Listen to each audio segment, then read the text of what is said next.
Buonasera e ben ritrovati con l'informazione flash di News Sicilia e i principali titoli del pomeriggio. In apertura il caro prezzi dovuto alla crisi in Medio Oriente. Il presidente della regione Renato Schifani ha annunciato che il suo governo è pronto a intervenire con misure di sostegno contro il caro bollette con aiuti mirati sia alle famiglie a basso reddito sia alle imprese nel caso in cui il quadro energetico dovesse peggiorare nelle prossime settimane.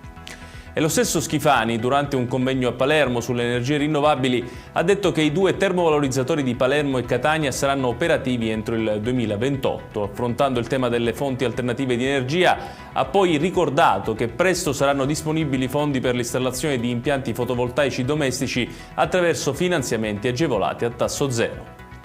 Rimaniamo sulla politica con il possibile rientro della Democrazia Cristiana in giunta regionale. Nelle scorse ore sembrava tutto fatto per la nomina dell'assessore in quota DC, ma durante il vertice con il presidente Schifani è emersa una spaccatura nel partito con i commissari che avrebbero fatto il nome del deputato Ignazio Abate, mentre i segretari provinciali avrebbero proposto Laura Abbadessa.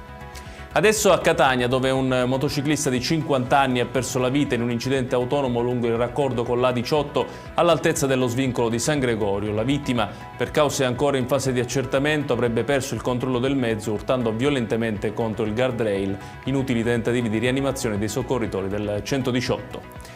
E chiudiamo con il meteo. Domani sulla Sicilia è previsto ancora tempo stabile e soleggiato grazie a un campo di alta pressione che sta abbracciando la regione. Le temperature rimarranno sulle medie degli ultimi giorni con un lieve incremento nei valori massimi.